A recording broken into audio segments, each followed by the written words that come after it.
नमस्ते दोस्तों, जय श्री राम। स्वागत है आपका मेरे YouTube चैनल एस्ट्रो नैना पर।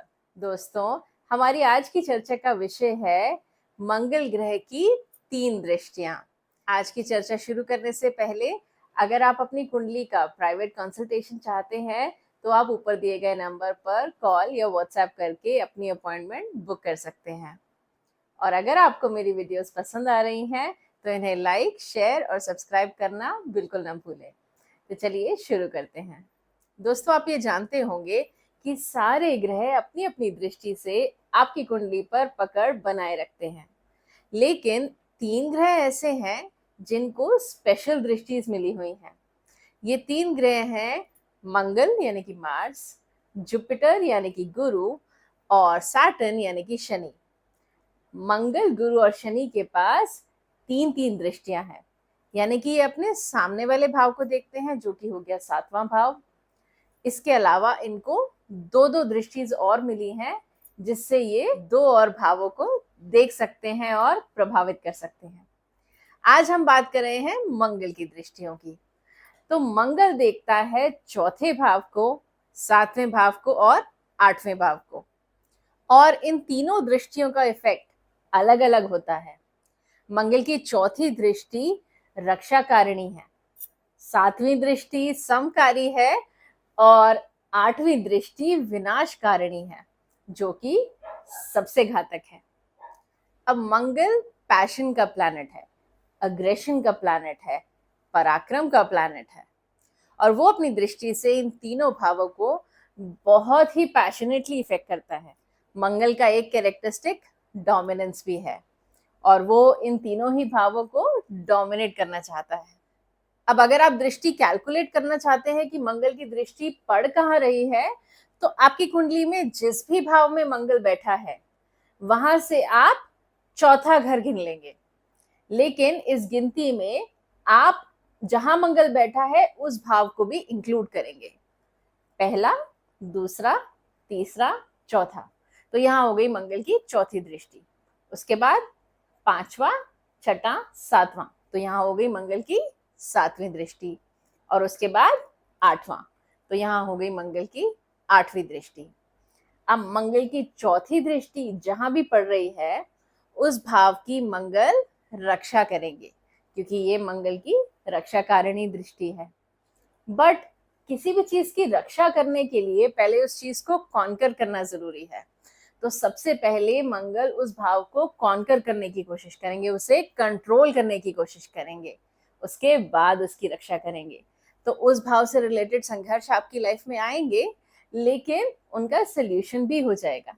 मंगल की चौथी दृष्टि क्रूर है, लेकिन एट द एंड आपके काम बिगड़ने नहीं देती, एट द एंड आपके काम बन ही जाते हैं, लेकिन उनमें संघर्ष जरूर आता है। मंगल की 7वीं दृष्टि दिखाती है पैशन, परफेक्शन और पोजेशन को। तो यानी कि मंगल की 7वीं दृष्टि जहां भी पड़ रही होगी, मंगल उस भाव को डोमिनेट करना चाहते हैं। तो आपके मंगल की जहां भी 7वीं दृष्टि पड़ रही है, आप उस भाव के रिलेटेड चीजों को लेकर डोमिनेटिंग होंगे, और उस भाव से रिलेटेड चीजों को आप बिल्कुल परफेक्ट होना पसंद करते होंगे, यानी कि आप उन चीजों में परफेक्शन चाहते होंगे। अब अगर आपका मंगल लगन में ही बैठा है तो मंगल की 7वीं दृष्टि 7वें घर पर पड़ी, यानी कि आपके स्पाउस के घर पर।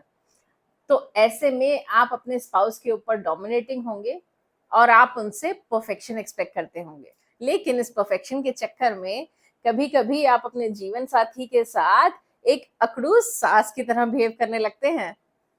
इसीलिए लग्न में मंगल होने पर आपको मांगलिक कहा जाता है, जिसे हम मंगल दोष भी कहते हैं, क्योंकि ऐसे में आप अपने पार्टनर के टुवर्ड्स थोड़े से डोमिनेटिंग होते हैं, जो कि मैरिड लाइफ के लिए ज्यादा अच्छा नहीं है। चलिए अब बात करते हैं मंगल की आखिरी और 8वीं दृष्टि के बारे में। मंगल की 8वीं दृष्टि सबसे ज्यादा घातक और विनाशकारी होती है। मंगल की 8वीं दृष्टि जहां भी पड़ रही होगी, उस भाव से रिलेटेड स्ट्रगल्स आपकी लाइफ में अवश्य चल रहे होंगे और निरंतर चलते रहेंगे। अब काल पुरुष की कुंडली के हिसाब से 8th हाउस होता है हाउस ऑफ डेथ। और मंगल की 8वीं दृष्टि होती है विनाशकारिणी दृष्टि। तो ये डेथ और विनाश तो एक ही बात है, लेकिन इसका कारण क्या है? इसका कारण ये है कि अपनी 8वीं दृष्टि जहां भी पड़ रही है, मंगल चाहते हैं कि वहां आप अपने अंदर ट्रांसफॉर्मेशन लाएं, अपनी आदतों को बदलें, अपने अंदर चेंजेस लाएं, वहां से रिलेटेड आप अपनी लाइफ में इम्प्रूवमेंट लाएं। और ट्रांसफॉर्मेशन के लिए एक बार विनाश होना जरूरी है। जब आप स्ट्रगल से गुजरते हैं तभी तो आप मजबूत बनते हैं। आग में तपने के बाद ही सोना निखर कर बाहर आता है। तो मंगल की 8वीं दृष्टि जहां भी पड़ रही है, अगर आप ये समझ जाए कि यहाँ पे मंगल आपसे चाहते क्या है और उस चीज को इम्प्लीमेंट करें, तो आपकी लाइफ के स्ट्रगल्स बहुत हद तक कम हो जाएंगे। क्योंकि एट द एंड मंगल आपकी बेटरमेंट ही चाहते हैं। अब अगली आने वाली वीडियोस में हम बात करेंगे शनि की और गुरु की 3 दृष्टियों के बारे में। आशा है कि आपको मंगल की तीनों दृष्टियों का भेद समझ आ गया होगा। अगर आपके मन में कोई भी और सवाल है तो मुझे कमेंट्स में लिखकर जरूर बताइए। जय श्री राम।